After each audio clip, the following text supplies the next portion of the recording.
Chapter 17. When Millicent returned with 2 journals in her hands, she also came with 2 policemen. They both shook hands with Mac and slid sidelong glances Doreen's way. She held out her hands, palms up. "What can I say?" "Yes, I found more body parts." Their eyebrows rose, but they stayed quiet. Just like her animals did when Millicent was around. With a sigh of disgust, she sat back and picked up her tea. She was figuring out how to slide the journals her way so she could take a look, but Millicent still held them in her arms. Finally, Mac got up and walked away with the officers. When the 3 men were back in the garden, Millicent sat and opened one of the journals. "This is the first 20 years of my marriage," she said with a big happy smile. "There are lovely memories in here." She turned some pages, her smile warming at what she found there. "Sounds like they are more about your life shared with your husband than just about gardening," Doreen pointed out with a soft smile. After Millicent's faint nod, Doreen asked, "So the other one would be the more recent years?" Millicent nodded. "Yes. That would be the next 15 or so years. I didn't write anything hardly at all in the last few years since Harold died. I guess my heart hasn't been in it anymore." Doreen slipped her hand toward the second journal. "May I?" Millicent nodded. "Sure. Go ahead." Doreen snatched it up and opened it. She flipped through the middle pages to see what kind of notes were in it. Indeed, Millicent had noted the daylight, the sunshine, the frost, trimming the hedges, even about pulling the begonias. But Doreen wasn't at the first few pages. Realizing what she was doing would be out of sync with the timeline, she quickly flipped to the front of the book and read. She wasn't sure how long it would be before Mac understood what she had in her hand. When he did, he wouldn't let Doreen keep it, she knew that much. "You've done a lovely job keeping track of everything," Doreen said in admiration. And she wasn't just saying that to be nice. Very detailed reports were here of when Millicent and Harold had put in extra mulch and topsoil, or when they did the trimming, and how they cut and thinned when they divided the glade. There were a lot of details, including the date of the first frost and the heat in summer. Doreen flipped through the days, looking for an entry that might point to something relevant to the lower leg they found. There didn't appear to be very much. Plus, the dates were from 35 years ago. Betty Miles had disappeared only 30 years ago. Doreen flipped through more pages, trying not to look obvious that she sought a particular time frame. When she got toward the end of the journal, she slowed down and read a little more intently. "Oh, here it says you went to Europe for 2 weeks." Doreen looked up with a smile. "That must have been a lovely trip." Millicent launched into a detailed recital of everything they'd done on the trip. At one point, Doreen, feeling the pressure of time, interrupted Millicent. "It must have been hard to leave your garden." Millicent laughed. "Yes, indeed. But we had the timers for the irrigation, so it really didn't matter much." "So nobody had to come do any work?" "Smart," she said admiringly. "That's very smart." She wondered if Nan had considered anything like that over the years. Obviously not, because no underground irrigation was at Doreen's place. That would have been pretty new thinking back then. "I think my husband took garden hoses and drilled holes into them. Then we buried them, so everything would get water all around. We only had to set a timer to turn it on and off. Now underground irrigation is very expensive. But garden hoses and timers were cheap." Doreen sat back with a smile. "That's something I might do at my house too.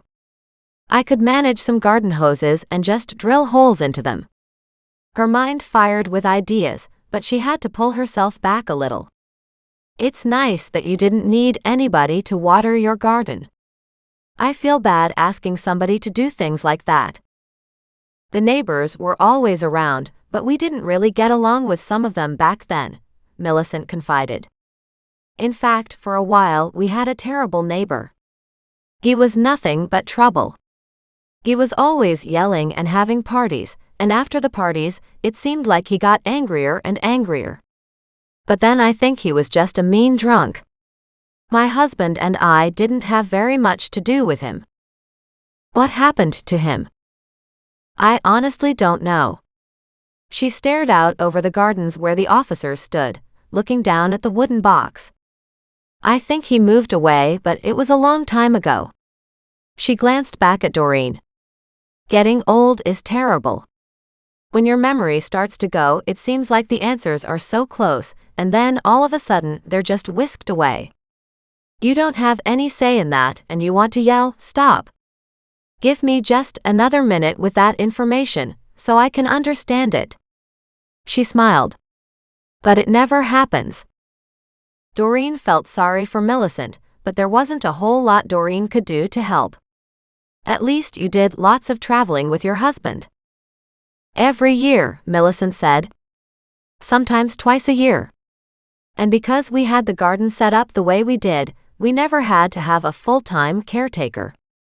Just someone to come in and check that everything was working properly. Of course, that was once we got it set up.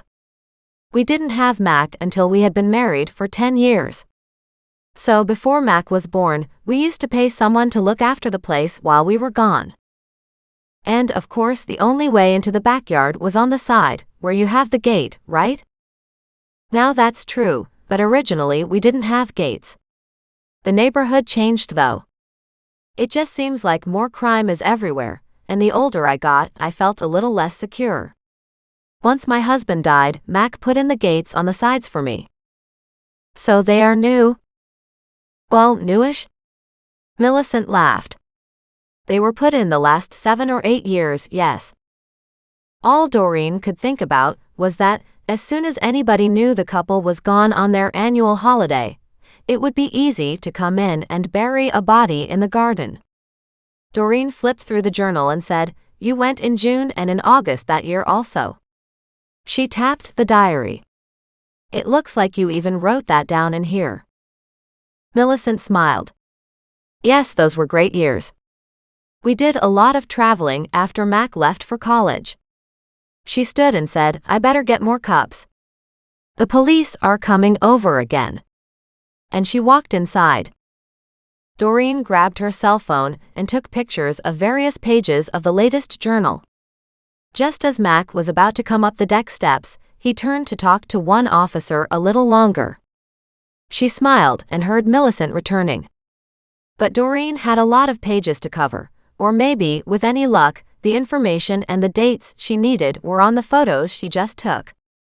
Because if she could line that up with Betty Miles's disappearance, it was possible Doreen had something to back up her earlier theory that she had shared with Mac. He had been the one to say, with the wood rotting, it's got to be at least 20 years ago, but not really. If the bed with the rotting wood box in it had had underground irrigation, like a hose close to it, it would rot much faster. That would also explain why one end had rotted quicker than the rest, because that end would have been closer to the hose.